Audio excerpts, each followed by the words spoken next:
The Call of the Wild by Jack London. Chapter 1.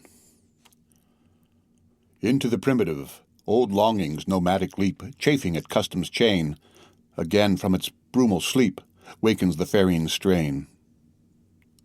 Buck did not read the newspapers, or he would have known that trouble was brewing, not alone for himself, but for every tide-water dog, strong of muscle and with warm, long hair, from Puget Sound to San Diego, because men, groping in the Arctic darkness, had found a yellow metal, and because steamship and transportation companies were booming the find, thousands of men were rushing into the Northland.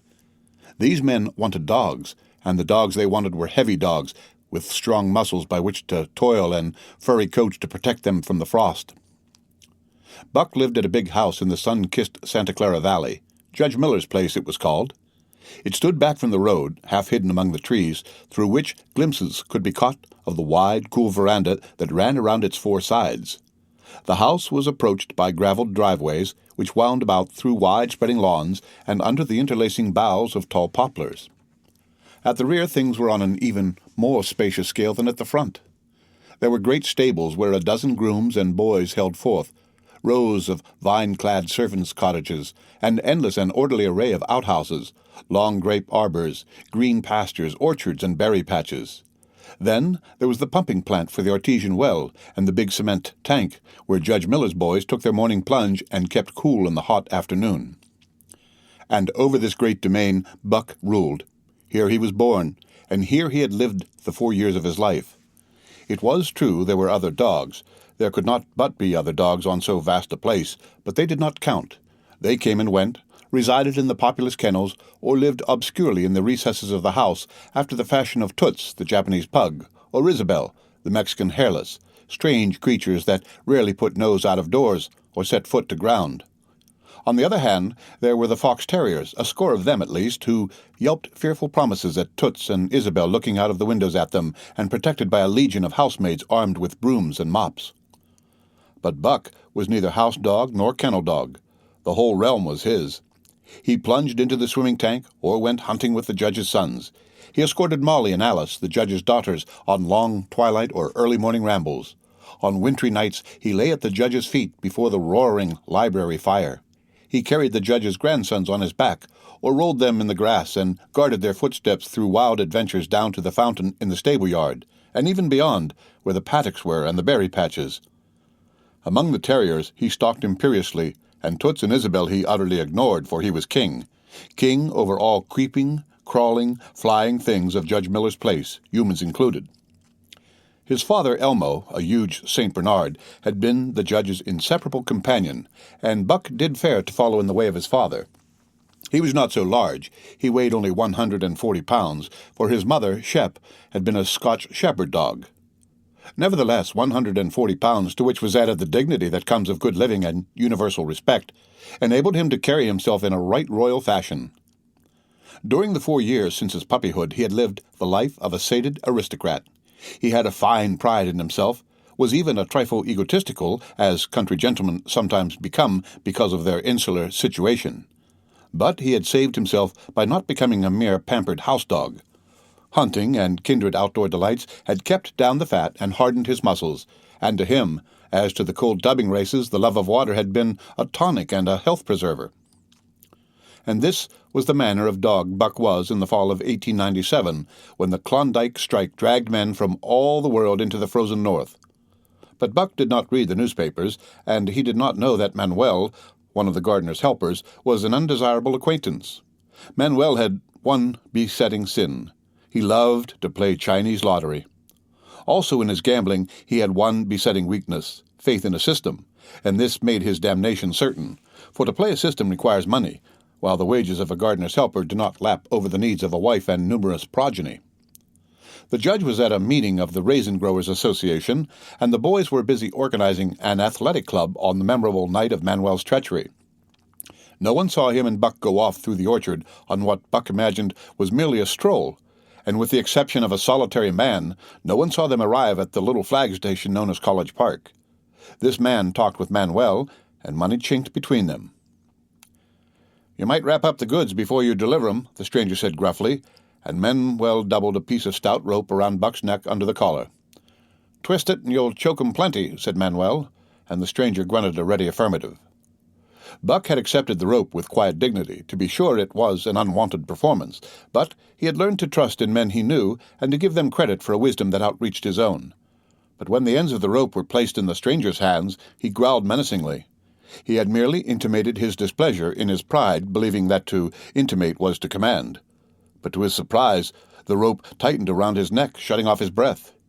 In quick rage he sprang at the man who met him halfway, grappled him close by the throat, and with a deft twist threw him over on his back. Then the rope tightened mercilessly, while Buck struggled in a fury, his tongue lolling out of his mouth and his great chest panting futilely. Never in all his life had he been so vilely treated, and never in all his life had he been so angry. But his strength ebbed, his eyes glazed, and he knew nothing when the train was flagged and the two men threw him into the baggage car. The next he knew, he was dimly aware that his tongue was hurting, and that he was being jolted along in some kind of a conveyance. The hoarse shriek of a locomotive whistling a crossing told him where he was. He had traveled too often with the judge not to know the sensation of riding in a baggage car. He opened his eyes, and into them came the unbridled anger of a kidnapped king. The man sprang for his throat, but Buck was too quick for him. His jaws closed on the hand, nor did they relax till his senses were choked out of him once more. "Yep, has fits," the man said, hiding his mangled hand from the baggageman, who had been attracted by the sounds of struggle. "I'm taking him up for the boss to Frisco. A crack dog doctor there thinks that he can cure him." Concerning that night's ride, the man spoke most eloquently for himself in a little shed back of a saloon on the San Francisco waterfront. "All I get is 50 for it," he grumbled, "and I wouldn't do it for over 1,000 cold cash." His hand was wrapped in a bloody handkerchief, and the right trouser leg was ripped from knee to ankle. "How much did the other mug get?" the saloon keeper demanded. 100, was the reply. "Wouldn't take a sou less, so help me." "That makes 150, the saloon keeper calculated, and he's worth it, or I'm a squarehead." The kidnapper undid the bloody wrappings and looked at his lacerated hand. "If I don't get the hydrophobia." "It'll be because you was born to hang," laughed the saloon keeper. "Here, lend me a hand before you pull your freight," he added. Dazed, suffering intolerable pain from throat and tongue, with the life half-throttled out of him, Buck attempted to face his tormentors. But he was thrown down and choked repeatedly till they succeeded in filing the heavy brass collar from off his neck. Then the rope was removed, and he was flung into a cage-like crate. There he lay for the remainder of the weary night, nursing his wrath and wounded pride. He could not understand what it all meant. What did they want with him, these strange men? Why were they keeping him pent up in this narrow crate? He did not know why, but he felt oppressed by the vague sense of impending calamity. Several times during the night he sprang to his feet when the shed door rattled open, expecting to see the judge, or the boys at least. But each time it was the bulging face of the saloon-keeper that peered in at him by the sickly light of a tallow candle. And each time the joyful bark that trembled in Buck's throat was twisted into a savage growl. But the saloon-keeper let him alone, and in the morning 4 men entered and picked up the crate. More tormentors, Buck decided, for they were evil-looking creatures, ragged and unkempt, and he stormed and raged at them through the bars. They only laughed and poked sticks at him, which he promptly assailed with his teeth, till he realized that that was what they wanted. Whereupon he lay down sullenly and allowed the crate to be lifted into a wagon. Then he, and the crate in which he was imprisoned, began a passage through many hands. Clerks in the express office took charge of him. He was carted about in another wagon. A truck carried him with an assortment of boxes and parcels upon a ferry steamer. He was trucked off the steamer into a great railway depot, and finally he was deposited in an express car.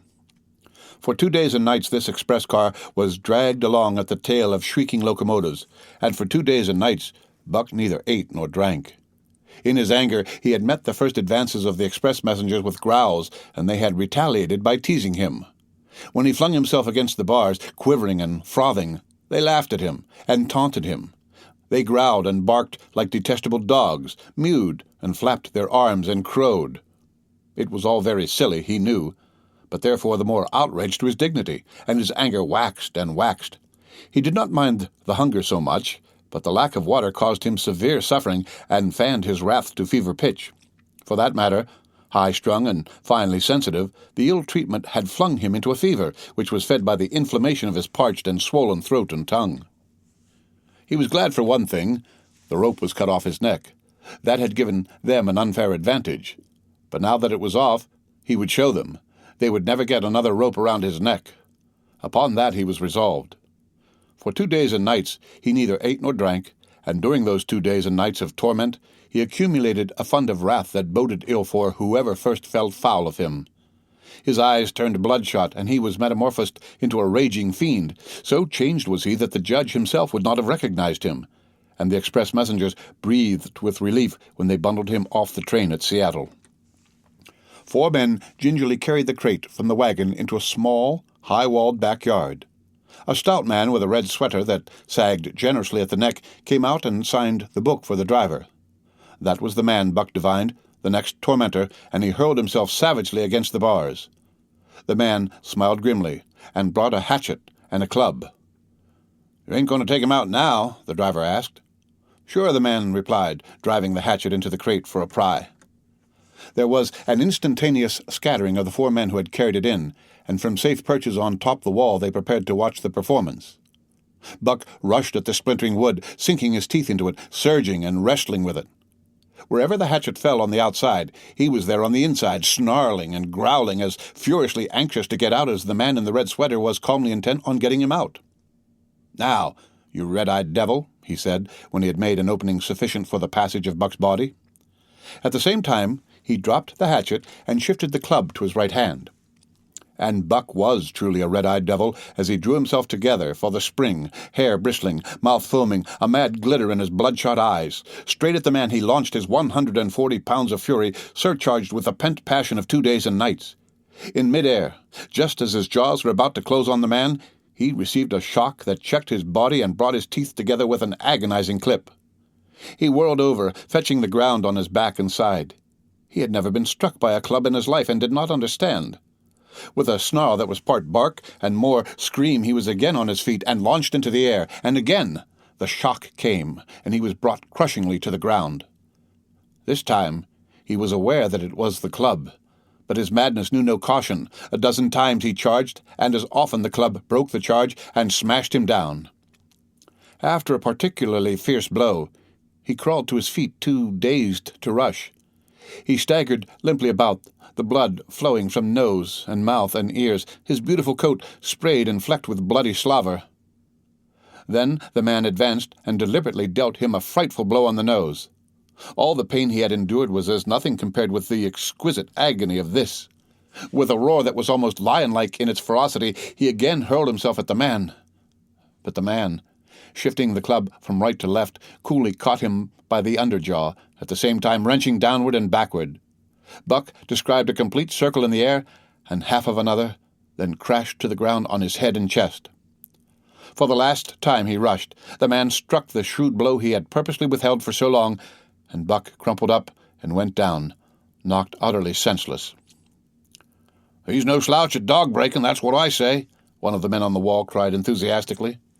"Druther break Caius's any day, and twice on Sundays," was the reply of the driver, as he climbed on the wagon and started the horses. Buck's senses came back to him, but not his strength. He lay where he had fallen, and from there he watched the man in the red sweater. "Answers to the name of Buck," the man soliloquized, quoting from the saloon-keeper's letter, which had announced the consignment of the crate and contents. "Well, Buck, my boy," he went on in a genial voice, "we've had our little ruction, and the best thing we can do is to let it go at that. You've learned your place, and I know mine. Be a good dog, and all'll go well, and the goose hang high. Be a bad dog, and I'll whale the stuffin' out of you. Understand?" As he spoke, he fearlessly patted the head he had so mercilessly pounded, and though Buck's hair involuntarily bristled at touch of the hand, he endured it without protest. When the man brought him water, he drank eagerly, and later bolted a generous meal of raw meat chunk by chunk from the man's hand. He was beaten, he knew that, but he was not broken. He saw once for all that he stood no chance against a man with a club. He had learned the lesson, and in all his afterlife he never forgot it. That club was a revelation. It was his introduction to the reign of primitive law, and he met the introduction halfway. The facts of life took on a fiercer aspect, and while he faced that aspect uncowed, he faced it with all the latent cunning of his nature aroused. As the days went by, other dogs came in crates and at the end of ropes, some docilely, and some raging and roaring as he had come. And one and all, he watched them pass under the dominion of the man in the red sweater. Again and again, as he looked at each brutal performance, the lesson was driven home to Buck. A man with a club was a lawgiver, a master to be obeyed, though not necessarily conciliated.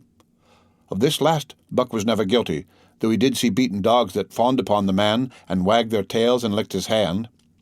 Also, he saw one dog that would neither conciliate nor obey, finally killed in the struggle for mastery. Now and again men came, strangers who talked excitingly, wheedingly, and in all kinds of fashions to the man in the red sweater, and at such times that money passed between them the strangers took one or more of the dogs away with them. Buck wondered where they went, for they never came back. But the fear of the future was strong upon him, and he was glad each time when he was not selected. Yet his time came, in the end, in the form of a little weazened man who spat broken English and many strange and uncouth exclamations which Buck could not understand. "Sacre dam!" he cried, when his eyes lit upon Buck. "That one damn bully dog, eh? How much?" 300, and a present at that, was the prompt reply of the man in the red sweater. "And seem it's government money, you ain't got no kick coming, eh, Perrault?" Perrault grinned. Considering that the price of dogs had been boomed skyward by the unwanted demand, it was not an unfair sum for so fine an animal. The Canadian government would be no loser, nor would its dispatches travel the slower. Perrault knew dogs, and when he looked at Buck, he knew that he was 1 in 1,000. 1 in 10,000, he commented mentally. Buck saw money pass between them, and was not surprised when Curly, a good-natured Newfoundland, and he were led away by the little weazened man. That was the last he saw of the man in the red sweater, and as Curly and he looked at receding Seattle from the deck of the Narwhal, it was the last he saw of the warm Southland. Curly and he were taken below by Perrault and turned over to a black-faced giant called Francois. Perrault was a French-Canadian and swarthy, but Francois was a French-Canadian half-breed and twice as swarthy. They were a new kind of men to Buck, of which he was destined to see many more, and while he developed no affection for them, he nonetheless grew honestly to respect them. He speedily learned that Perrault and Francois were fair men, calm and impartial in administering justice, and too wise in the way of dogs to be fooled by dogs. In the 'tween decks of the Narwhal, Buck and Curly joined 2 other dogs. One of them was a big snow-white fellow from Spitzbergen who had been brought away by a whaling captain and who had later accompanied a geological survey into the Barrens. He was friendly, in a treacherous sort of way, smiling into one's face the while he meditated some underhand trick, as, for instance, when he stole from Buck's food at the first meal. As Buck sprang to punish him, the lash of Francois's whip sang through the air, reaching the culprit first, and nothing remained to Buck but to recover the bone. That was fair of Francois, he decided, and the half-breed began his rise in Buck's estimation. The other dog made no advances, nor received any. Also, he did not attempt to steal from the newcomers. He was a gloomy, morose fellow, and he showed Curly plainly that all he desired was to be left alone, and further, that there would be trouble if he were not left alone. Dave, he was called, and he ate and slept, or yawned between times, and took interest in nothing, not even when the Narwhal crossed Queen Charlotte Sound, and rode and pitched and bucked like a thing possessed. When Buck and Curly grew excited, half wild with fear, he raised his head as though annoyed, favored them with an incurious glance, yawned, and went to sleep again. Day and night the ship throbbed to the tireless pulse of the propeller, and though one day was very like another, it was apparent to Buck that the weather was steadily growing colder. At last, one morning, the propeller was quiet, and the Narwhal was pervaded with an atmosphere of excitement. He felt it, as did the other dogs, and knew that a change was at hand. Francois leashed them and brought them on deck. At the first step upon the cold surface, Buck's feet sank into a white, mushy something very like mud. He sprang back with a snort. More of this white stuff was falling through the air. He shook himself, but more of it fell upon him. He sniffed it curiously, then licked some up on his tongue. It bit like fire, and the next instant was gone. This puzzled him. He tried it again, with the same result.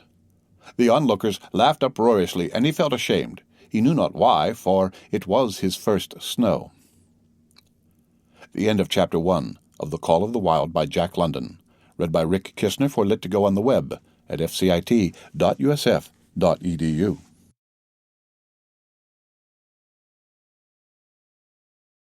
The Call of the Wild by Jack London. Chapter 2. The Law of Club and Fang. Buck's first day on the Dyea Beach was like a nightmare. Every hour was filled with shock and surprise. He had been suddenly jerked from the heart of civilization and flung into the heart of things primordial. No lazy, sun-kissed life was this, with nothing to do but loaf and be bored.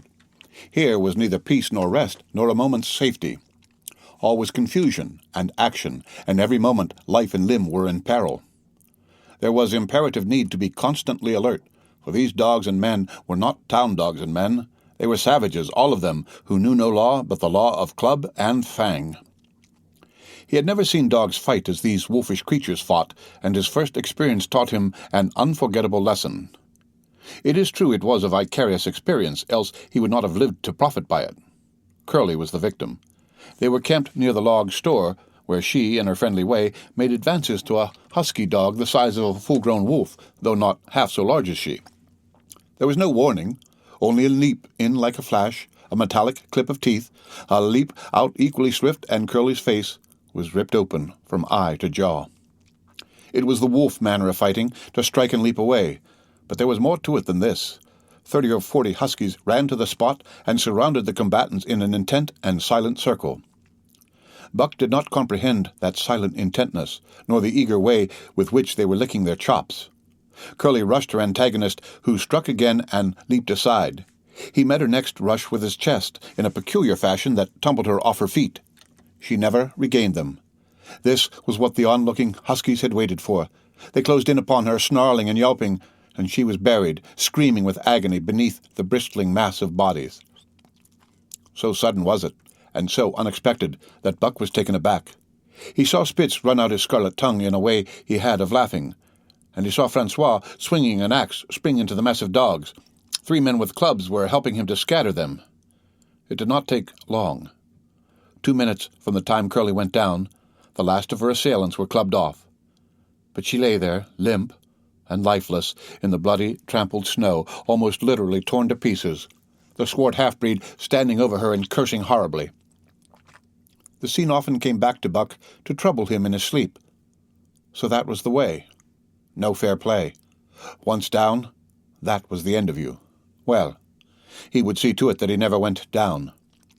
Spitz ran out his tongue and laughed again, and from that moment Buck hated him with a bitter and deathless hatred.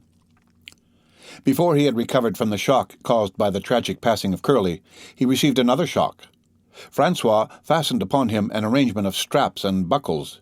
It was a harness such as he had seen the grooms put on the horses at home, and, as he had seen horses work, so he was set to work, hauling Francois on a sled to the forest that fringed the valley, and returning with a load of firewood.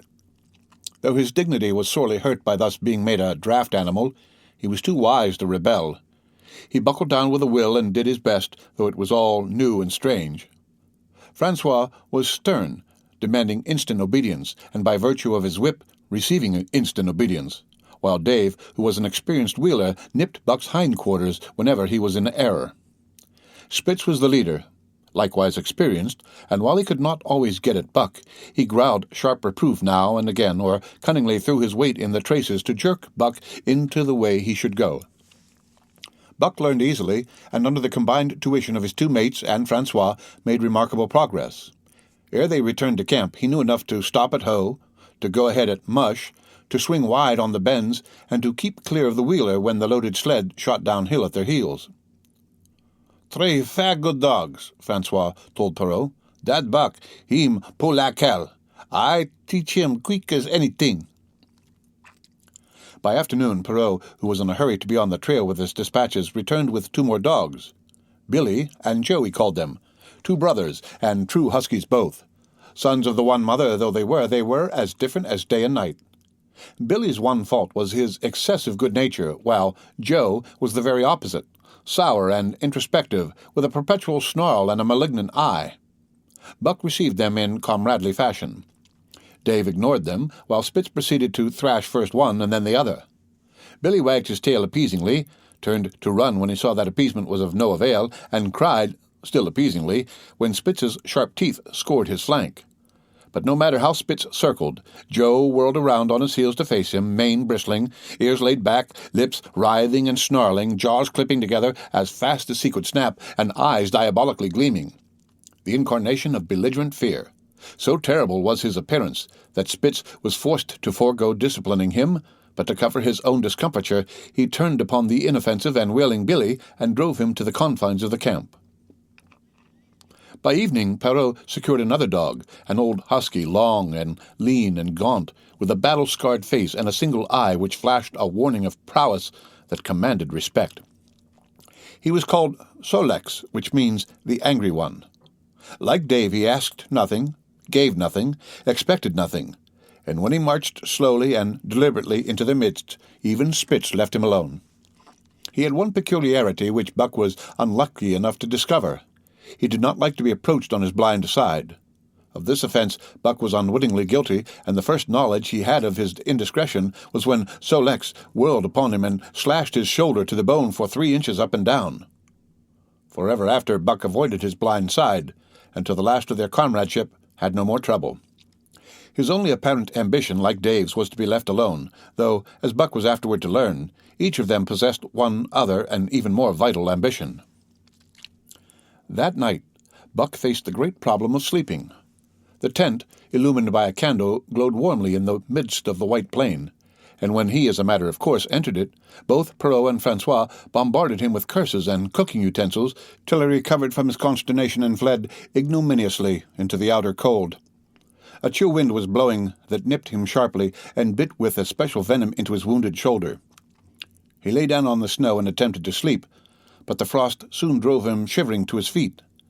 Miserable and disconsolate, he wandered about among the many tents, only to find that one place was as cold as another.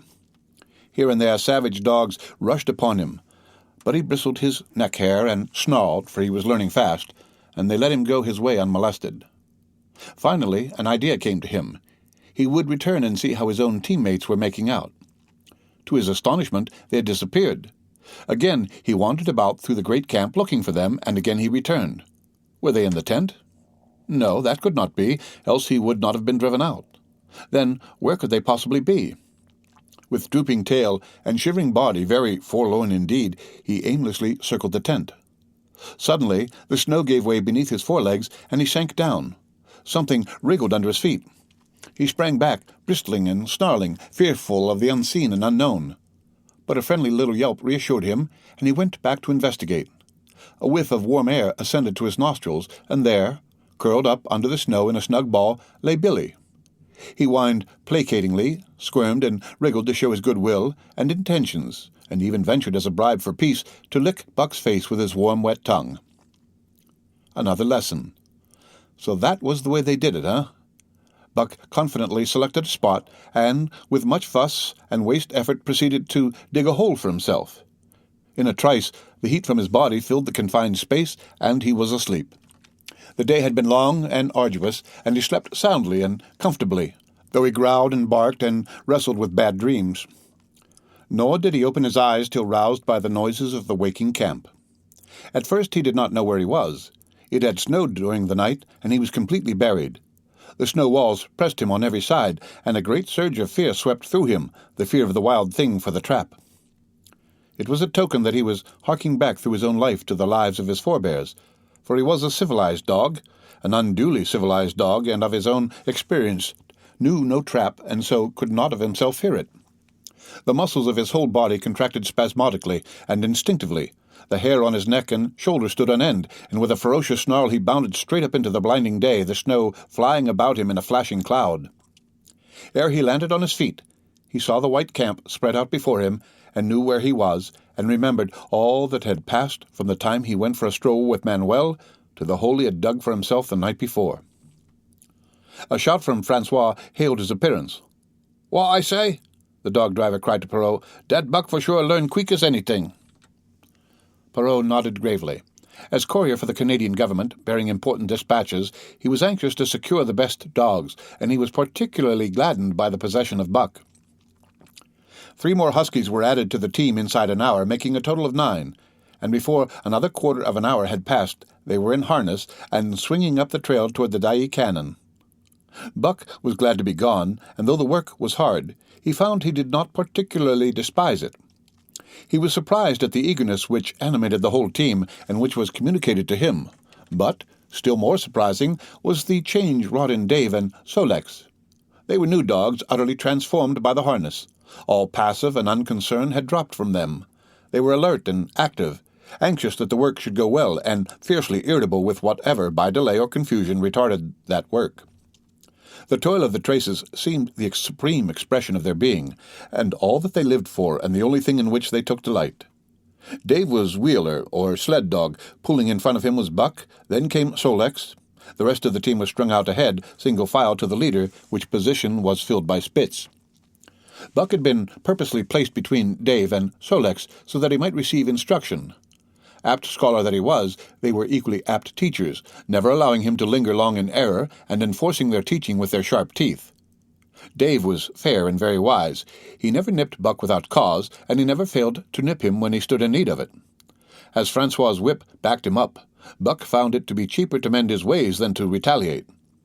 Once during a brief halt, when he got tangled in the traces and delayed the start, both Dave and Sol-leks flew at him and administered a sound trouncing. The resulting tangle was even worse.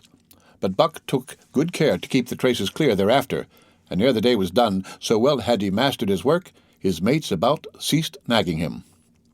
Francois's whip snapped less frequently, and Perrault even honored Buck by lifting up his feet and carefully examining them. It was a hard day's run up the canon, through Sheep's Camp, past the scales and the timberline, across glaciers and snowdrifts hundreds of feet deep, and over the great Chilkoot Divide, which stands between the salt water and the fresh and guards forbiddingly the sad and lonely north. They made good time down the chain of lakes which fills the craters of extinct volcanoes, and late that night pulled into the huge camp at the head of Lake Bennett, where thousands of gold-seekers were building boats against the breakup of the ice in the spring. Buck made his hole in the snow, and slept the sleep of the exhausted just, but all too early was routed out in the cold darkness and harnessed with his mates to the sled. That day they made 40 miles, the trail being packed. But the next day, and for many days to follow, they broke their own trail, worked harder, and made poorer time. As a rule, Perrault traveled ahead of the team, packing the snow with webbed shoes to make it easier for them. Francois, guiding the sled at the gee-pole, sometimes exchanged places with him, but not often. Perrault was in a hurry, and he prided himself on his knowledge of ice, which knowledge was indispensable, for the fall ice was very thin, and where there was swift water, there was no ice at all. Day after day, for days unending, Buck toiled in the traces. Always they broke camp in the dark, and the first gray of dawn found them hitting the trail with fresh miles reeled off behind them. And always they pitched camp after dark, eating their bit of fish and crawling to sleep into the snow. Buck was ravenous. The pound and a half of sun-dried salmon, which was his ration for each day, seemed to go nowhere. He never had enough and suffered from perpetual hunger pangs. Yet the other dogs, because they weighed less and were born to the life, received a pound only of the fish and managed to keep in good condition. He swiftly lost the fastidiousness which had characterized his old life. A dainty eater, he found that his mates, finishing first, robbed him of his unfinished ration. There was no defending it. While he was fighting off 2 or 3, it was disappearing down the throats of the others. To remedy this, he ate as fast as they, and so greatly did hunger compel him, he was not above taking what did not belong to him. He watched and learned. When he saw Pike, one of the new dogs, a clever malingerer and thief, slyly steal a piece of bacon when Perrault's back was turned, he duplicated the performance the following day, getting away with the whole chunk. A great uproar was raised, but he was unsuspected, while Dub, an awkward blunderer who was always getting caught, was punished for Buck's misdeed. This first theft marked Buck as fit to survive in the hostile Northland environment. It marked his adaptability, his capacity to adjust himself to changing conditions, the lack of which would have meant swift and terrible death. It marked further the decay of going to pieces of his moral nature, a vain thing and a handicap in the ruthless struggle for existence. It was all well enough in the Southland under the law of love and fellowship to respect private property and personal feelings, but in the Northland, under the law of club and fang, whoso took such things into account was a fool, and in so far as he observed them, he would fail to prosper. Not that Buck reasoned it out. He was fit, that was all, and unconsciously he accommodated himself to the new mode of life. All his days, no matter what the odds, he had never run from a fight. but the club of the man in the red sweater had beaten into him a more fundamental and primitive code. Civilized, he would have died for a moral consideration, say the defense of Judge Miller's riding whip. But the completeness of his decivilization was now evidenced by his ability to flee from the defense of a moral consideration, and so save his hide. He did not steal for the joy of it, but because of the clamor of his stomach. He did not rob openly, but stole secretly and cunningly out of respect for Club and Fang. In short, the things he did were done because it was easier to do them than not to do them. His development, or retrogression, was rapid. His muscles became hard as iron, and he grew callous to all ordinary pain. He achieved an internal as well as external economy. He could eat anything, no matter how loathsome or indigestible, and once eaten, the juices of his stomach extracted the least particle of nutriment, and his blood carried it to the farthest reaches of his body, building it into the toughest and stoutest of tissues. Sight and scent became remarkably keen, while his hearing developed such acuteness that in his sleep he heard the faintest sound and knew whether it heralded peace or peril. He learned to bite the ice out with his teeth when it collected between his toes, and when he was thirsty, and there was a thick scum of ice over the water-hole, he would break it by rearing and striking it with stiff forelegs. His most conspicuous trait was an ability to scent the wind and forecast it a night in advance. No matter how breathless the air when he dug his nest by tree or bank, the wind that later blew inevitably found him to leeward, sheltered and snug. And not only did he learn by experience, but instincts long dead became alive again. The domesticated generations fell from him. In vague ways he remembered back to the youth of the breed, to the time the wild dogs ranged in packs through the primeval forest and killed their meat as they ran it down. It was no task for him to learn to fight with cut and slash and the quick wolf snap. In this manner had fought forgotten ancestors. They quickened the old life within him, and the old tricks which they had stamped into the heredity of the breed were his tricks. They came to him without effort or discovery, as though they had been his always, and when on the still cold nights he pointed his nose at a star and howled long and wolf-like, it was his ancestors, dead and dust, pointing nose at star and howling down through the centuries and through him. And his cadences were their cadences, the cadences which voiced their woe and what to them was the meaning of the stiffness and the cold and dark. Thus, as token of what a puppet thing life is, the ancient song surged through him, and he came into his own again, and he came because men had found a yellow metal in the north, and because Manuel was a gardener's helper whose wages did not lap over the needs of his wife and diverse small copies of himself. The end of Chapter 2 of Jack London's Call of the Wild. Read by Rick Kistner for Lit2Go on the web at fcit.usf.edu.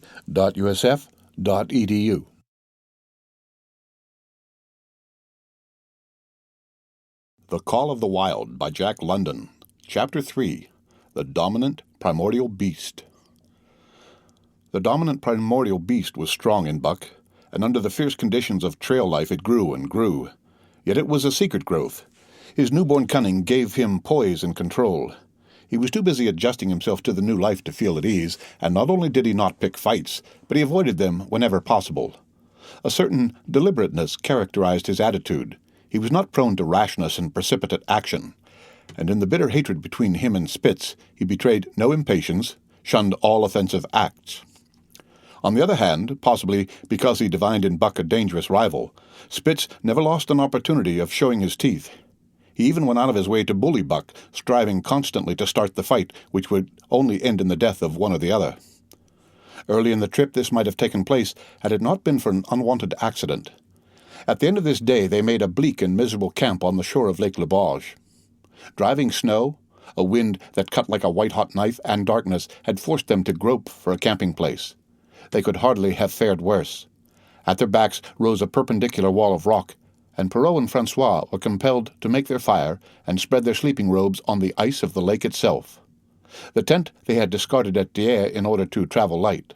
A few sticks of driftwood furnished them with a fire that thawed down through the ice and left them to eat supper in the dark. Close in under the sheltering rock Buck made his nest.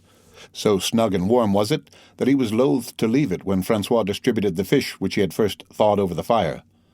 But when Buck finished his ration and returned, he found his nest occupied. A warning snarl told him that the trespasser was Spitz. Till now Buck had avoided trouble with his enemy, but this was too much. The beast in him roared. He sprang upon Spitz with a fury which surprised them both, and Spitz particularly, for his whole experience with Buck had gone to teach him that his rival was an unusually timid dog who managed to hold his own only because of his great weight and size.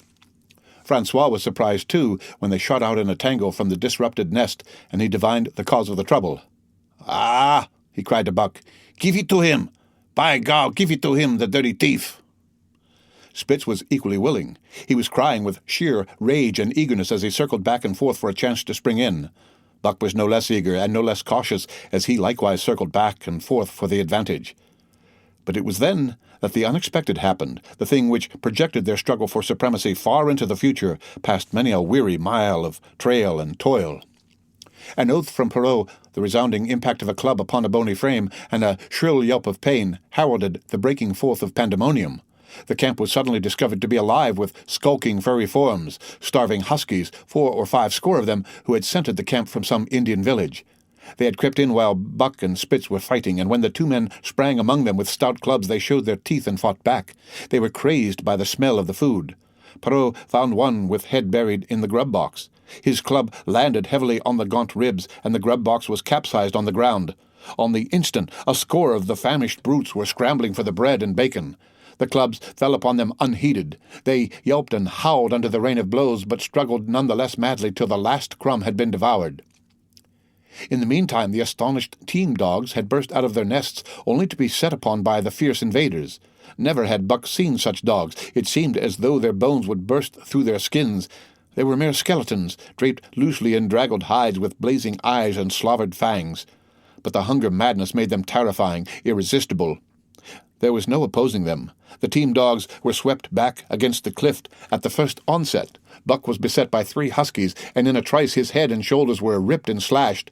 The din was frightful. Billy was crying as usual. Dave and Sol-leks, dripping blood from a score of wounds, were fighting bravely side by side. Joe was snapping like a demon. Once his teeth closed on the foreleg of a husky, and he crunched down through the bone. Pike, the malingerer, leaped upon the crippled animal, breaking its neck with a quick flash of teeth and a jerk. Buck got a frothing adversary by the throat and was sprayed with blood when his teeth shrank through the jugular.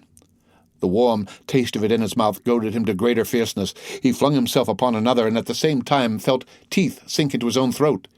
It was Spitz, treacherously attacking from the side.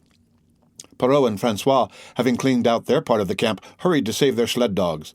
The wild wave of famished beasts rolled back before them, and Buck shook himself free. But it was only for a moment. The 2 men were compelled to run back to save the grub, upon which the huskies returned to the attack on the team.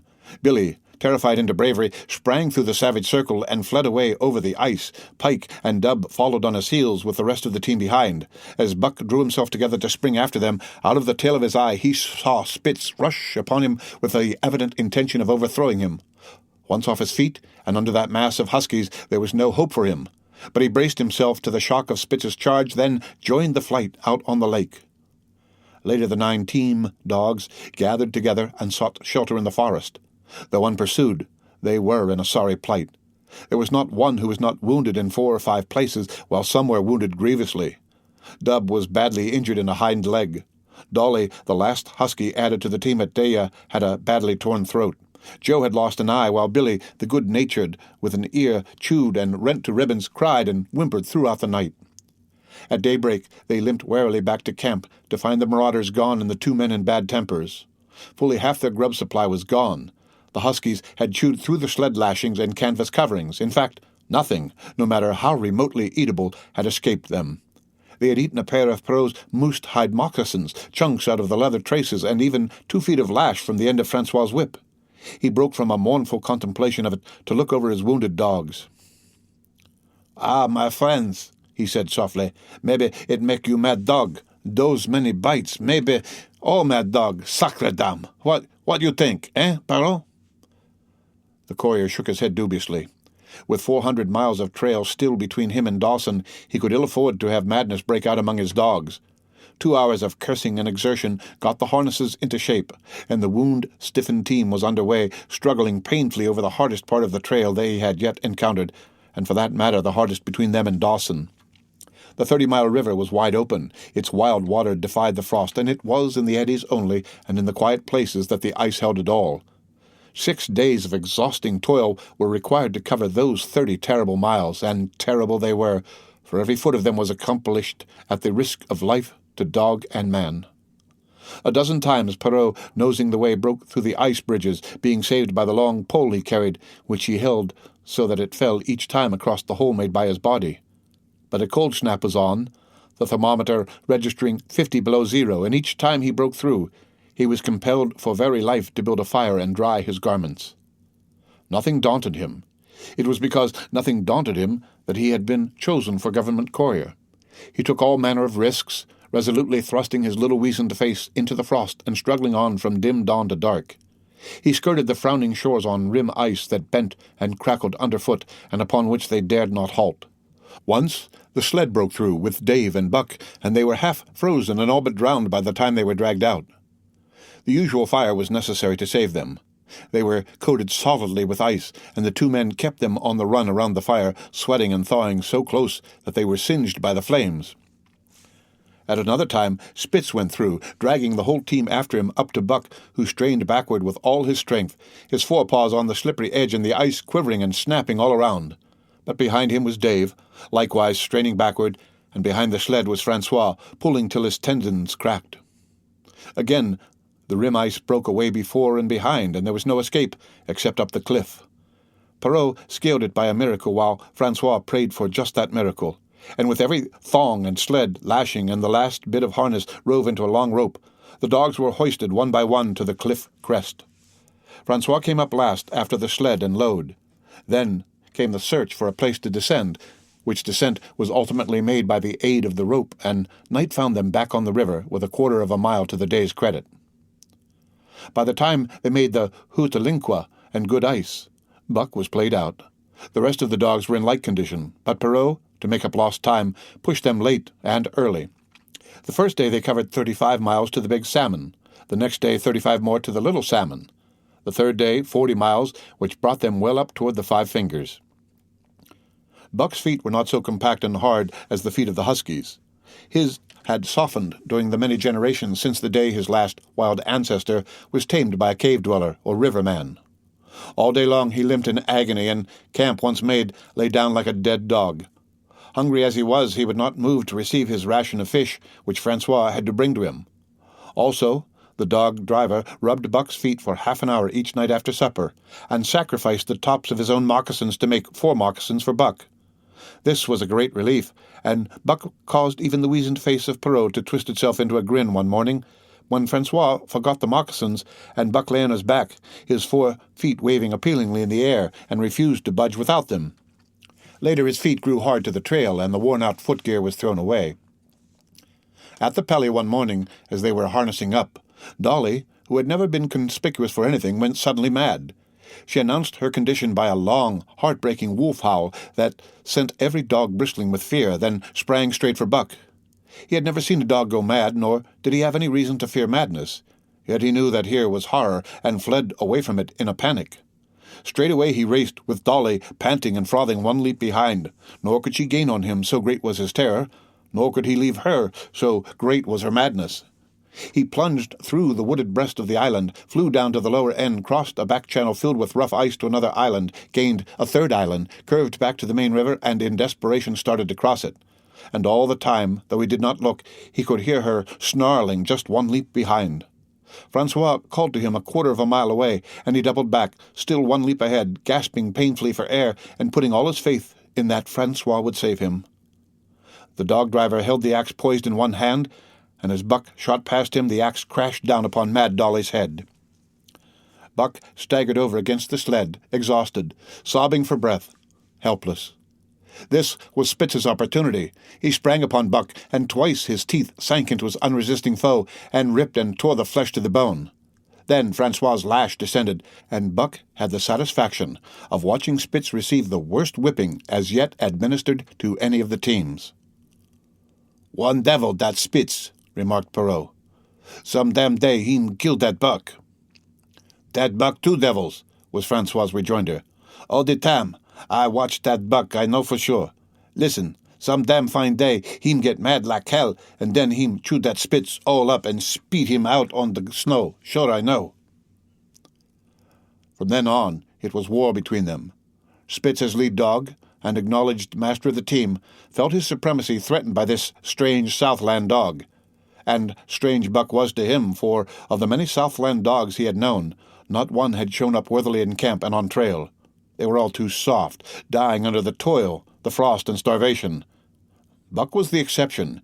He alone endured and prospered, matching the husky in strength, savagery, and cunning. Then he was a masterful dog, and what made him dangerous was the fact that the club of the man in the red sweater had knocked all blind pluck and rashness out of his desire for mastery. He was preeminently cunning, and could bide his time with a patience that was nothing less than primitive. It was inevitable that the clash for leadership should come. Buck wanted it. He wanted it because it was his nature, because he had been gripped tight by that nameless, incomprehensible pride of the trail and trace, that pride which holds dogs in the toil to the last gasp, which lures them to die joyfully in the harness, and breaks their hearts if they are cut out of the harness. This was the pride of Dave as wheel dog, of Sol-leks as he pulled with all his strength, the pride that laid hold of them at break of camp, transforming them from sour and sullen brutes into straining, eager, ambitious creatures, the pride that spurred them on all day and dropped them at pitch of camp at night, letting them fall back into gloomy unrest and uncontent. This was the pride that bore up Spitz and made him thrash the sled dogs who blundered and shirked in the traces or hid away at harness-up time in the morning. Likewise, it was this pride that made him fear Buck as a possible lead dog, and this was Buck's pride too. He openly threatened the other's leadership. He came between him and the shirks he should have punished, and he did it deliberately. One night there was a heavy snowfall, and in the morning Pike, the malingerer, did not appear.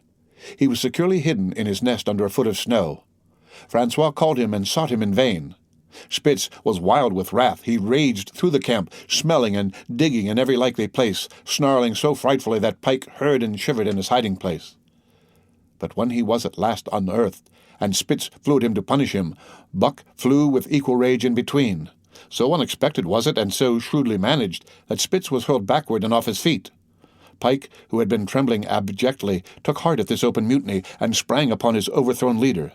Buck, to whom fair play was a forgotten code, likewise sprang upon Spitz. But Francois, chuckling at the incident while unswerving in the administration of justice, brought his lash down upon Buck with all his might.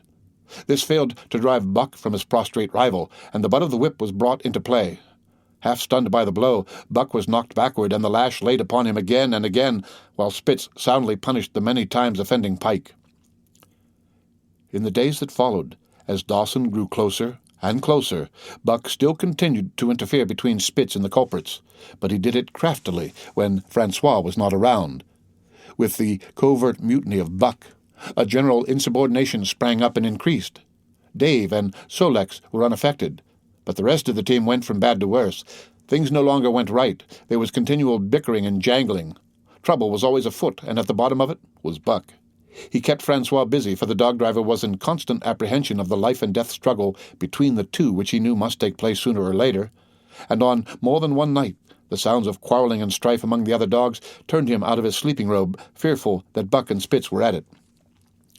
But the opportunity did not present itself, and they pulled into Dawson one dreary afternoon with the great fight still to come. Here were many men and countless dogs, and Buck found them all at work. It seemed the ordained order of things that dogs should work. All day they swung up and down the main street in long teams, and in the night their jingling bells still went by. They hauled cabin logs and firewood, freighted up to the mines, and did all manner of work that horses did in the Santa Clara Valley. Here and there Buck met Southland dogs, but in the main they were the wild wolf husky breed. Every night, regularly, at 9, at 12, at 3, they lifted a nocturnal song, a weird and eerie chant in which it was Buck's delight to join. With the aurora borealis flaming coldly overhead, or the stars leaping in the frost dance, and the land numb and frozen under its pall of snow, this song of the huskies might have been the defiance of life, only it was pitched in minor key, with long, drawn wailings and half-sobs, and was more the pleading of life, the articulate travail of existence. It was an old song, old as the breed itself, one of the first songs of the younger world in a day when songs were sad. It was invested with the woe of unnumbered generations, this plaint by which Buck was so strangely stirred. When he moaned and sobbed, it was with the pain of living that was of old the pain of his wild fathers, and the fear and mystery of the cold and dark that was to them fear and mystery. And that he should be stirred by it marked the completeness with which he harked back through the ages of fire and roof to the raw beginnings of life in the howling ages. 7 days from the time they pulled into Dawson, they dropped down the steep bank by the barracks to the Yukon Trail and pulled for Dyea and Saltwater. Perrault was carrying dispatches, if anything more urgent than those he had brought in. Also, the travel pride had gripped him, and he proposed to make the record trip of the year. Several things favored him in this. The week's rest had recuperated the dogs and put them in thorough trim. The trail they had broken into the country was packed hard by later journeyers, and further, the police had arranged in 2 or 3 places deposits of grub for dog and man, and he was traveling light. They made 60 Mile, which is a 50-mile run, on the first day, and the second day saw them booming up the Yukon well on their way to Pelly. But such splendid running was not achieved, not without great trouble and vexation on the part of Francois. The insidious revolt led by Buck had destroyed the solidarity of the team. It no longer was as one dog leaping in the traces. The encouragement Buck gave the rebels led them into all kinds of petty misdemeanors. No more was Spitz a leader greatly to be feared. The old awe departed, and they grew equal to challenging his authority. Pike robbed him of half a fish one night and gulped it down under the protection of Buck.